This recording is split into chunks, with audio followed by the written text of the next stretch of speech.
நன்றி சகோதரனே. தொடர்ந்து நாம் தேவனுடைய வசனங்களை நாம் தியானித்து வருகிறோம்.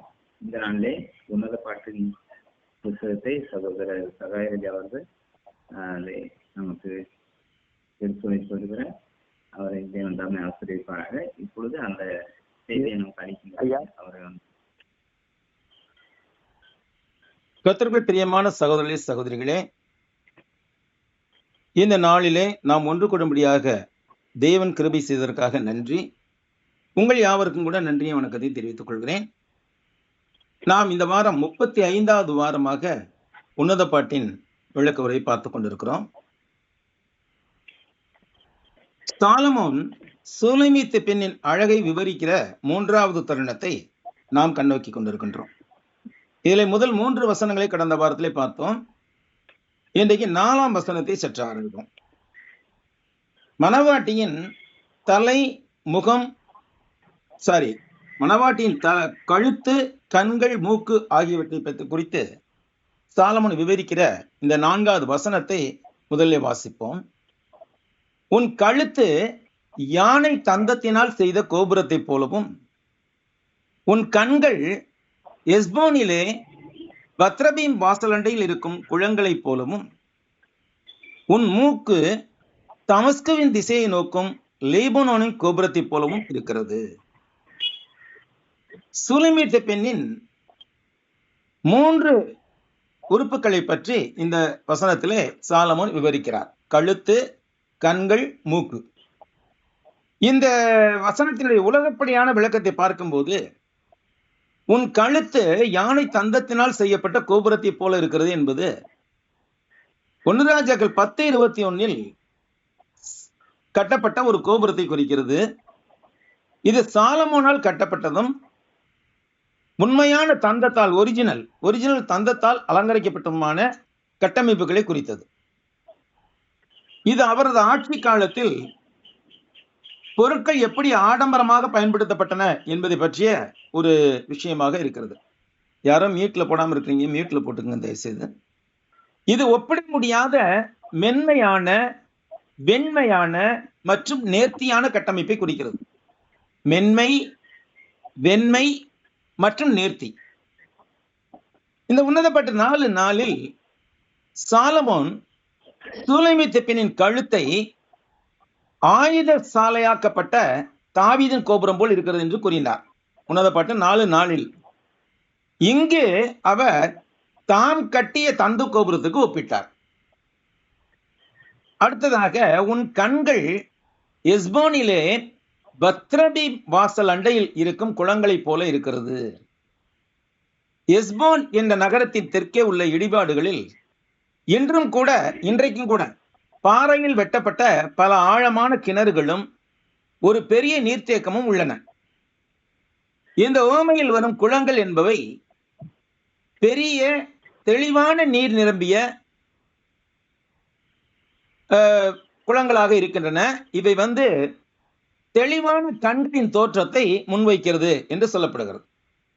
ஏற்கனவே நான் உன்னத பாட்டு 5:12 மணவாட்டி மணவாளனின் கண்களை, அதாவது சூலமீத்து பெண் சாலமோனின் கண்களை எதற்கு ஒப்பிட்டிருந்தார்? அவருடைய கண்கள் தண்ணீர் நிறைந்த நதிகளின் ஓரமாய் தங்கும் புறா கண்களுக்கு ஒப்பானவைகளும், பாலில் கழுவப்பட்டவைகளும், நேர்த்தியாய் பதிக்கப்பட்டவைகளுமாய் இருக்கிறது என்று வர்ணித்தார். இங்கே அவருடைய கண்களை, சூலமீத்து பெண்ணின் கண்களை சாலமோன் வர்ணிக்கிறார். உன் கண்கள் எஸ்போனிலே பத்ரபீம் வாசல் அண்டையில் இருக்கும் குளங்களைப் போல இருக்கிறது என்று சொல்கிறார். இதில் குறிப்பிடப்பட்டுள்ள எஸ்போனின் குளங்கள் என்பவை மணவாட்டியின் கண்களை பற்றிய ஒரு கவிதை உருவமாக உள்ளது. அவருடைய கண்கள் அமைதியானவை, ஆழமானவை மற்றும் தெளிவானவை என்று விவரிக்கப்படுகின்றன. பத்ரபீமின் வாயிலில் அமைந்துள்ள இவை ஏராளமான நீர் ஆதாரங்களுக்கு பெயர் பெற்ற பண்டைய அமோரிய நகரமான எஸ்போனின் பிரதான நுழைவாயிலுக்கு அருகில் மின்னுகின்றவைகளும் நன்கு பராமரிக்கப்பட்ட நீர்த்தேக்கங்களுமான சிறிய மற்றும் அழகான மீன் குளங்களாக இருந்திருக்கலாம். இந்த எஸ்போனின் குளங்களை பற்றிய முக்கிய விவரங்கள் பார்க்கும்போது, இவைகள் நேசரின் பாசத்தை பிரதிபலிக்கும் தரத்துடன் கூடிய அமைதியான, தெளிவான மற்றும் நிறைவான கண்களை குறித்தன. அமைவிடம் எங்கே இருக்கிறது? இந்த குளங்கள் யோர்தான் பள்ளத்தாக்கின் கிழக்கு பக்கத்தில் மோவாப் தேசத்தில், பிற்பாடு இது காத் பிரதேசம் என்று அழைக்கப்பட்டது. மோவாப் தேசத்தில் வரலாற்று ரீதியாக உள்ள ஒரு நகரமான ஹெஸ்போனில் அமைந்துள்ளன. இன்றைக்கும் அதனுடைய பெயர் ஹெஸ்போன் என்றுதான் சொல்லப்படுகிறது. இதுல பத்ரபீமின் வாயில் என்று சொல்லுவது இது ஒரு முக்கியமான நகர வாயிலை குறிக்கிறது. அந்த ஹெஸ்போன் நகரத்திற்கு உள்ள வாயில்களில் ஒன்று பத்ரபீமின் வாயில் என்று சொல்லப்படுகிறது. இது ஒரு பரபரப்பான பகுதி மற்றும் ரப்பா நகரத்தை எதிர்கொள்ளும் பிரதான நுழைவாயிலாக இருந்தது. இதனால இதற்கு பலரின் மகள் அல்லது திரளானவர்களின் மகள் என்ற அர்த்தம் கொண்ட பத்ரபீம் என்ற பெயரிடப்பட்டது. அதாவது அநேகர் பயன்படுத்துகிற வகையிலே, திரளான பேர் பயன்படுத்துகிறார்கள் அந்த வாயிலே என்பது சொல்வதனாலே அது பத் ரபீம் என்று அழைக்கப்பட்டது. என்னுடைய பண்புகள் என்னவென்று பார்க்கும்போது, பெரிய தெளிவான நீர்த்தேக்கங்கள், செயற்கை தொட்டிகள் அல்லது மீன்குளங்கள் இருந்திருக்கலாம். இன்றைக்கும் கூட தொல்பொருள் சான்றுகள் ஹெஸ்போனின் இடிபாடுகளை சுற்றி பண்டைய குளங்களும் ஒரு பெரிய நீர்த்தேக்கம் இருந்ததை குறிக்கின்றன. இந்த வசனத்தின் சூழல் பார்க்கும்போது, உன் கழுத்து தந்த கோபுரம் போன்றது, உன் கண்கள் பத்ரபீமின் வாசலில் ஹெஸ்போனின் குளங்கள் போன்றது என்று சொல்லப்படுது. இது உண்மையிலே குளங்களாகத்தான் இருந்தன. என்னாகமம் 21:26 நாம் வாசிக்கிறோம், ஹெஸ்போனானது எமோரியரின் ராஜாவாகிய தீகோனின் பட்டணமாய் இருந்தது. ஆக இந்த குறிப்பை இங்கு நாம் நினைவு கூறணும். இதன் இடிபாடுகள் இன்றைக்கு வரைக்கும் கூட ஹெஸ்பன் என்று அதே பெயர் கொண்ட இடத்தில் தான் உள்ளன. இதெல்லாம் எதை குறிக்கிறது? வேதாகமம் வரலாற்று பூர்வமாக உண்மையானது, உண்மையான வரலாற்றை மாத்திரமே சொல்லுகிறது என்பதை குறிக்கிறது. சில பேர் சொல்லுவாங்க, வேதாகமம் ஒரு கதை இன்னைக்கு பார்ப்போமா அப்படிங்க, ரொம்ப சர்வசாதாரணமா சொல்லிடுறாங்க. ஊழியக்காரர்களே சொல்றாங்க, இது என்ன கதையாங்க வேதாகமம்? வேதாகமம் நிஜங்களின் வரலாறு. இதை நாம் முதலில் நம்ப வேண்டும். கதைங்கிற வார்த்தையே வரக்கூடாது வேதாகமத்துல. இயேசு கிறிஸ்து உவமைகள் சொன்னார், அதை கதை என்று சொல்வது தப்பு இல்லை. ஆனால் நிகழ்வுகள், நடந்த நிகழ்வுகளை சொல்லும் போது நாம் ஒரு வரலாற்றை பார்ப்போம் என்றுதான் சொல்ல வேண்டும். அந்த இடிபாடுகளுக்கு மத்தியில் பல நீர்த்தேக்கங்கள் உள்ளன. தெற்கே மலையின் அடிவாரத்திலிருந்து சில கஜங்கள் தொலைவில் ஒரு பெரிய பழங்கால நீர்த்தேக்கம் உள்ளது. இது இந்த 7 நாளில் உள்ள பகுதியை நினைவூட்டுகிறது. அடுத்து மூக்கை பற்றிய வர்ணிப்பு. மூக்கு எப்படி இருக்கிறதா? லீபனோனின் கோபுரம் போல் இருக்கிறது. ஒருவேளை லீபனோன் வனத்தின் வீடு என்பதை அல்லது அதன் ஒரு பகுதியை இது குறிப்பிடலாம்.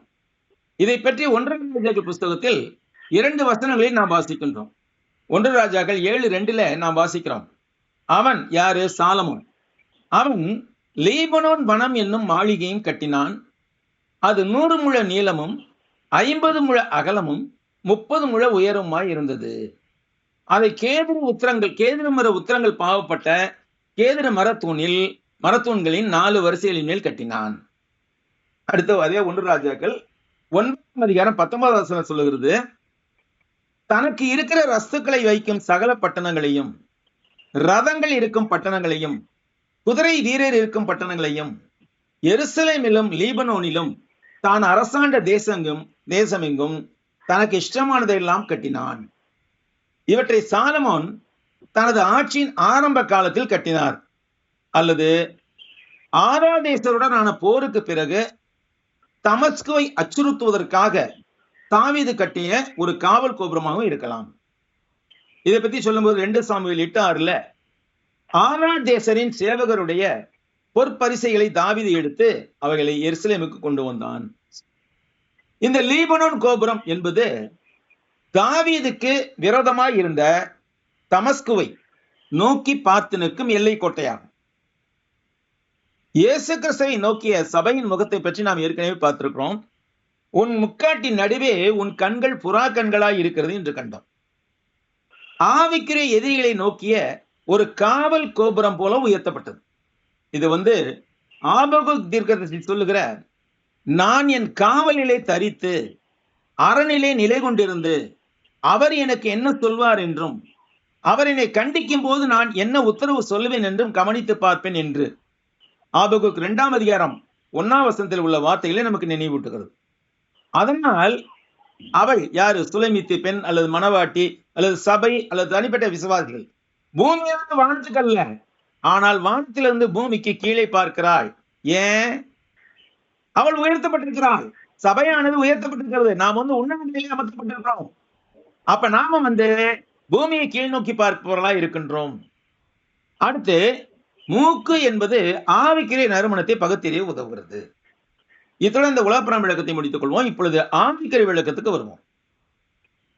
ஆவிக்குரிய விளக்கம், இந்த வசனத்தை பற்றிய ஆவிக்குரிய விளக்கம் என்னன்னு பார்க்கும்போது, உன் கழுத்து தங்க கோபுரம் போலவும் கழுத்து கண்கள் எஸ்போன் உள்ள குளங்களை போல இருக்கிறது என்று சொல்லுகிறார்.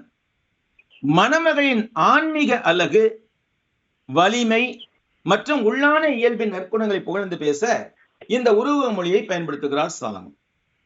இது சபை அல்லது விசுவாசியின் தூய்மை, உறுதியான நம்பிக்கை, ஆன்மீக பகுத்தறிவு மற்றும் கிறிஸ்துவுக்குள் நாம் கொண்டுள்ள தைரியமான கண்ணியமான நடையை குறிப்பதாக இருக்கிறது. தந்த கோபுரமாக கழுத்து இருக்கிறது. பாருங்க, கழுத்துங்கிறது உடலையும் தலையையும் இணைக்கக்கூடிய ஒரு முக்கியமான பாகம்.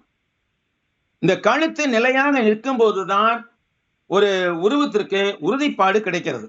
அது சின்ன பிள்ளைக்கு பிறக்கும் போது அது கழுத்து நிக்கல அப்படின்னு சொல்லுவாங்க. அது தூக்கும்போது சில பேர் ஜாக்கிரதையா தூக்காம இருந்தாங்கன்னாக்கா கழுத்து பின்பக்கம் திரும்பிக்கும்.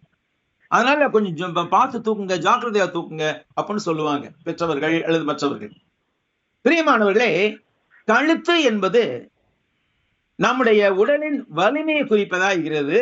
அதோடு கூட இங்கே பார்க்கும்போது தந்த கோபுரமாக கழுத்து சொல்லப்படுகிறது. இது மணவாட்டியின் அல்லது சபையின் வலிமை, தூய்மை மற்றும் நேர்மையை குறிக்கிறது. கோபுரம் என்பது ஒரு உறுதியான, அசைக்க முடியாத நம்பிக்கை மற்றும் ஒரு கண்ணியமான நடையை குறிக்கிறது. அதே நேரத்தில் தந்தம் என்பது, அந்த கோபுரம் எதனால செய்யப்பட்டதான்? தந்தத்தினால் செய்யப்பட்டதான். அந்த தந்தம் என்பது கிருபையால் மாற்றப்பட்ட வாழ்க்கையின் தூய்மை, உறுதி மற்றும் அழகை குறிக்கிறது. தந்தம் என்பது சுத்தமாக இருக்கும், அதுல கலப்படம்லாம் பண்ண முடியாது. அடுத்து உறுதியாக இருக்கும், ஸ்ட்ராங்காக இருக்கும். பியூரிட்டி, ஸ்ட்ரென்தன் அண்ட் பியூட்டி, இந்த மூணுமே இருக்கும் அந்த தந்தத்துல. அப்ப அந்த தந்தத்துல வேலைப்பாடுகள் செய்யும் போது மிக நேர்த்தியாக அழகாக இருக்கும். அது அப்ப கழுத்தை தந்த கோபுரம் என்று சொல்லும் போது அந்த விசுவாசியின் அல்லது சபையின் பரிசுத்த தன்மை, உறுதித்தன்மை மற்றும் அழகான தன்மை ஆகிய மூன்றையும் குறிக்கிறது. அடுத்த கண்கள், எஸ்போனில் உள்ள குளங்களாக கண்கள் ஆழமான, தெளிவான மற்றும் அமைதியான நுண்ணறிவு அல்லது புரிந்து கொள்ளுதலை இது பரிந்துரைக்கிறது. இது தேவனின் அல்லது கர்த்தரின் அன்பையும் அழகையும் பிரதிபலிக்கிறது. இது கண்ணுல அதாவது கண்கள்ல மணவாட்டியின் கண்கள்ல மணவாளுடைய உருவம் தெரிகிறது. சபையின் கண்களில் கர்த்தரின் உருவம் பிரதிபலிக்கப்பட வேண்டும். லீபனோனின் கோபுரமாக மூக்கு, விழிப்புணர்வு, ஆன்மீக பகுத்தறிவு மற்றும் ஒரு பகுதியை, ஒரு தேசத்தை கண்காணிக்கும் காவல் கோபுரத்தை போன்ற தீமையை அல்லது பாவத்தை கண்டறிவதற்கான கூர்மையான உணர்வையும், மூக்குங்கிறது வாசனை பிடிக்குது இல்லையா, அவற்றுக்கு எதிராக உறுதியாக நிற்பதையும் குறிக்கிறது. ஒட்டுமொத்த கருப்பொருளை பார்க்கும்போது இந்த வசனம் கிறிஸ்து தமது சபையை போற்றுவதற்கான ஒரு உருவகமாக செயல்படுகிறது. சபையுடைய பரிசுத்தம் மற்றும் கர்த்தர் மீது கொண்ட பக்தியிலிருந்து பெறப்பட்ட மனவாட்டியாகிய சபையுடைய அல்லது தனிப்பட்ட விசுவாசியினுடைய ஆவிக்குரிய அழகை எடுத்து காட்டுகிறது. தேவன் மீதான பக்தியில் ஒரு விசுவாசி விழிப்புடன், பகுத்தறிவு உள்ளவராக மற்றும் இந்த உலக அசுத்தங்களில் இருந்து தன்னை காத்துக்கொண்டு தூய்மையாக இருக்கும் அழகை எடுத்து காட்டுகிறது. ஆவிக்குரிய உருவங்களில் மணமகளின் உடல் விளக்கங்கள் தனிப்பட்ட விசுவாசியின் உன்னத குணத்தையும் அதோடு கூட கிறிஸ்துவின் பார்வையில் சபையின் கம்பீரமான அழகையும் குறிக்கின்றன. இந்த கழுத்து தந்த கோபுரம் போன்றது என்று சொல்வதை மறுபடியும் பார்ப்போம். வலிமை மற்றும் பிரபுத்துவம், கிங்ஷிப். கழுத்து என்பது விருப்பத்தையும் உறுதியையும் குறிக்கிறது. அதை ஒரு கோபுரத்துடன் ஒப்பிடுவது ஒரு உறுதியான நேர்மையான இயல்பையும் ஒன்றுபட்ட விட்டு கொடுக்காத விசுவாச அறிக்கையும் குறிக்கிறது. இது தூய்மையாக விலை மதிப்பற்ற தன்மையாக இருக்கிறது. நாம ஏற்கனவே சொன்னபடியாக தந்தம் என்பது ஒரு அரிய வெள்ளை மற்றும் விலையுயர்ந்த பொருளாக இருக்கிறது. இது சுத்திரிக்கப்பட்டதும் தேவனுக்கு அதிக மதிப்புள்ளதாக இருக்கும் ஆத்மாவை குறிக்கிறது. பந்தத்திலிருந்து விடுதலை. வரலாற்று ரீதியாக காணுகையில் வளைந்த கழுத்து என்பது அடிமைத்தனம் அல்லது அவமானத்தை குறித்தது.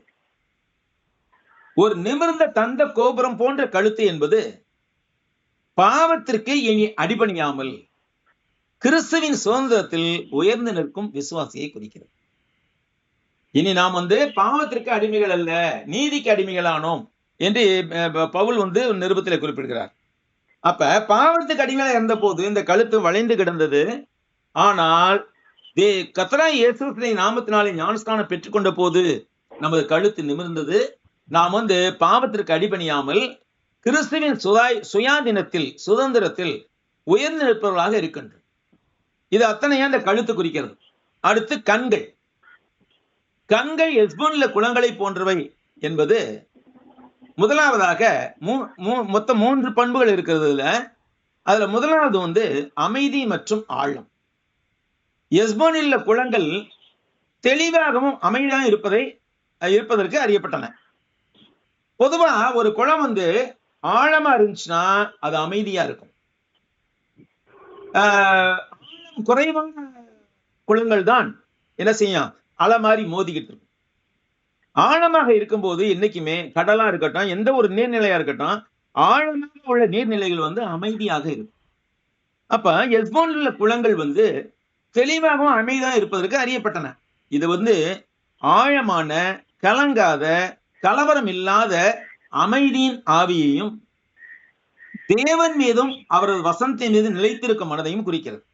சங்கீதம் 1 பார்க்கிறோம், துன்மார்க்கரின் ஆலோசனை நடவாமலும் பாவிகளுடைய வழியில் நில்லாமலும் பரியாசக்காரர் உட்காரும் இடத்தில் உட்காராமலும் கர்த்தருடைய வேதத்தில் பிரியமாயிருந்து இரவும் பகலும் அவருடைய வேதத்தில் தியானமாய் இருக்கிற மனுஷன் பாக்கியவான்.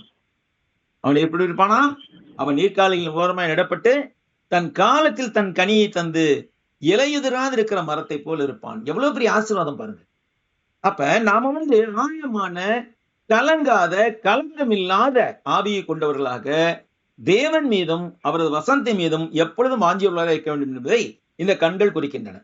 இரண்டாவதாக இந்த கண்கள் குறிக்கிறது ஆன்மீக நுண்ணறிவு. கண்கள் ஒரு விசுவாசியின் புரிதல் தன்மையை குறிக்கிறது. என்னைக்குமே பாருங்க, ஒரு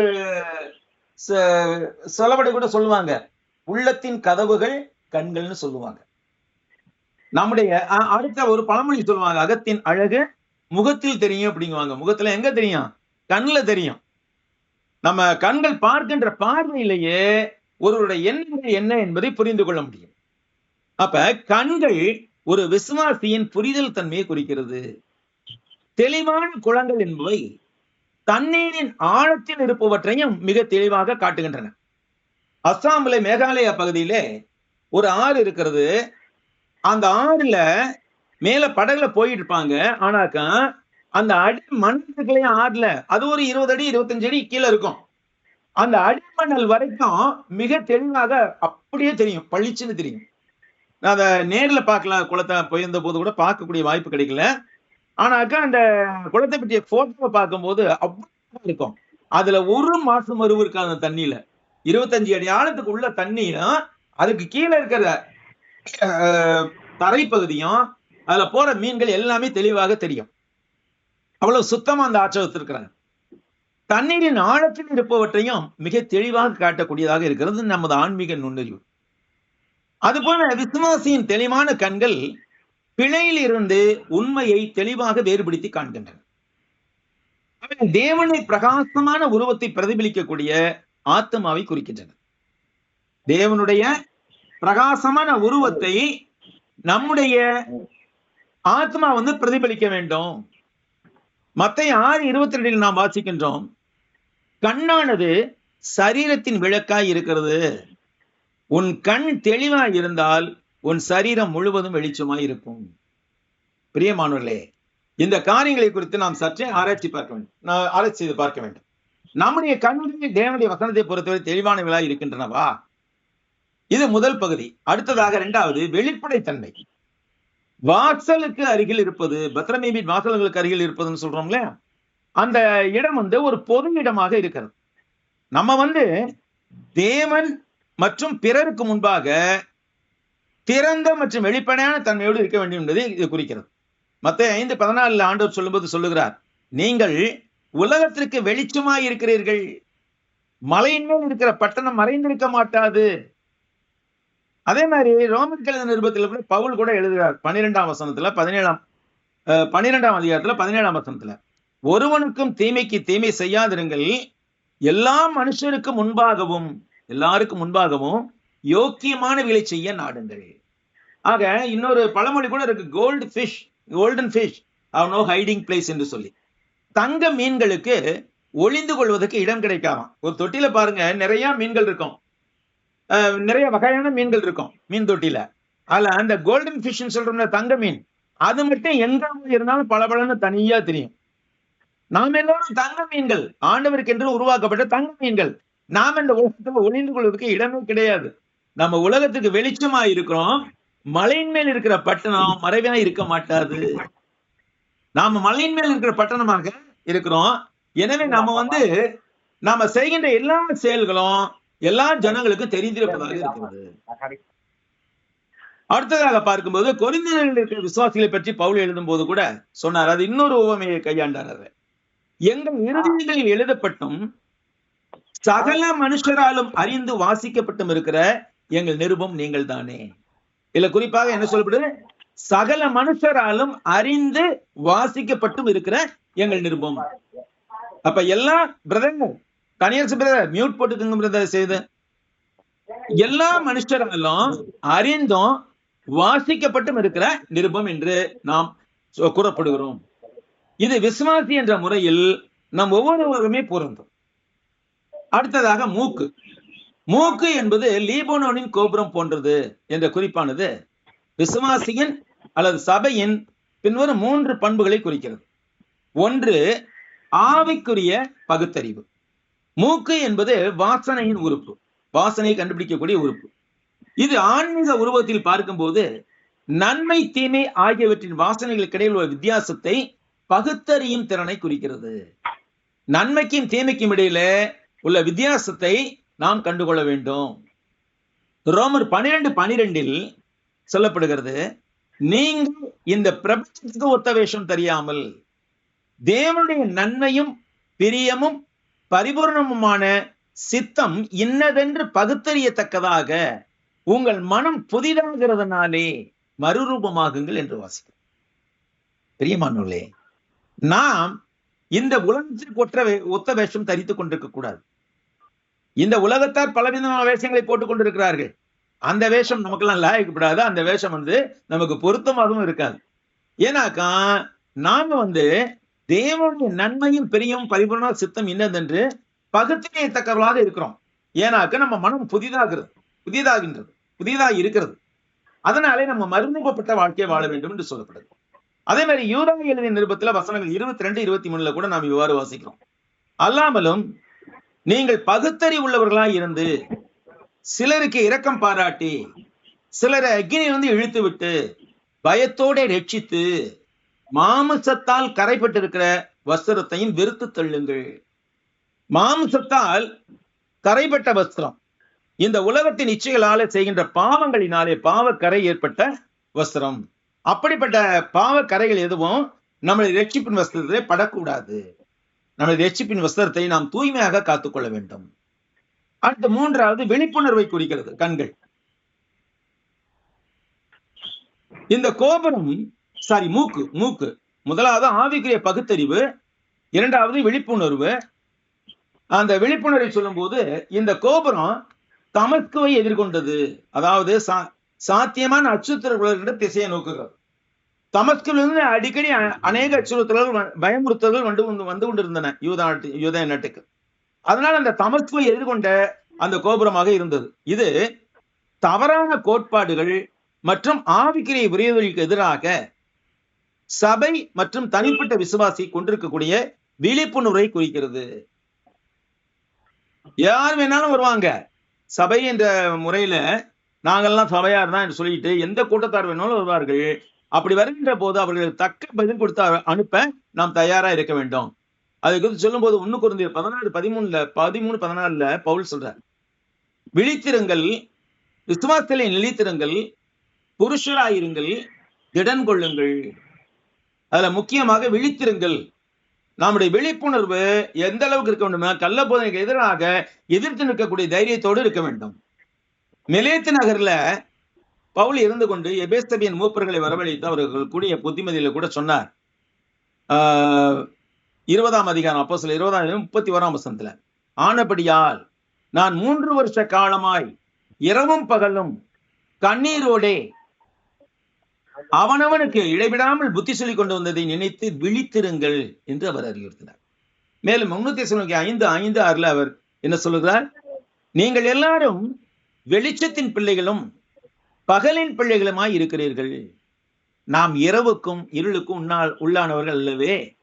நம்ம கிட்ட இருளுக்கோ இரவுக்கோ வேலை கிடையாது. பாவ இருளுக்கு வேலை கிடையாது. நம்ம வெளிச்சத்தின் பிள்ளைகளாக இருக்கிறோம். ஆகையால் மற்றவர்கள் தூங்குகிறது போல நாம் தூங்காமல் விழித்து கொண்டு தெளிந்த புத்தியுள்ளவர்களா இருக்க கடவும் என்று சொல்கிறார். ஒரு முக்கியமான கோபுரம், ஒரு முக்கிய கோபுரம் போன்ற மூக்கு என்பது விசுவாசத்தால் பிறந்த நம்பிக்கையுடன் ஆவிக்குரிய வகையில் தனது மோசமான எதிரிகளின் முகத்தை பார்க்க பயப்படாத ஒரு விசுவாசியை குறிக்கிறது. இந்த உலகத்திலே வாழ்கின்ற வரை நிச்சயமாக நமக்கும் தீமைக்கும், நல்லவற்றுக்கும் கெட்டவற்றுக்கும், நல்ல போதனைகளுக்கும் கள்ள போதனைகளுக்கும் போராட்டம் இருந்து கொண்டுதான் இருக்கும். அந்த போராட்டம் துணிச்சலோடு எதிர் நிற்கக்கூடிய ஒரு தைரியத்தை, தகுதியை இந்த கோபுரம் போன்ற மூக்கு குறிக்கிறது என்று சொல்லலாம். சபையின் மகிமை பார்க்கும் போது இந்த வசனம், அதாவது 1:7 வசனம் விசுவாசியின் மற்றும் சபையின் பரிசுத்தத்தின் அழகை விவரிக்கிறது. மீண்டுமாக அந்த வசனத்தை மட்டும் வாசித்து இந்த பகுதியை நிறைவு செய்வோம். உன் கழுத்து யானை தந்தத்தினால் செய்த கோபுரத்தை போலவும், உன் கண்கள் எஸ்போனிலே பத்ரபின் வாசலண்டையில் இருக்கும் குளங்களைப் போலவும், உன் மூக்கு தமஸ்குவின் திசையை நோக்கும் லீபனோனின் கோபுரத்தை போலவும் இருக்கிறது. இந்த கழுத்து, கண்கள், மூக்கு என்பவை எவை என்பதை நாம் சற்று விரிவாக படித்தோம். இதை பற்றிய காரியங்களை நாம் மனதில் சிந்தித்து பார்ப்போம். கர்த்தருக்கு சித்தமானால் அடுத்த வாரத்தில் இந்த பாடத்தை தொடருவோம். நன்றி சகோதரர்களே, நன்றி சகோதரிகளே.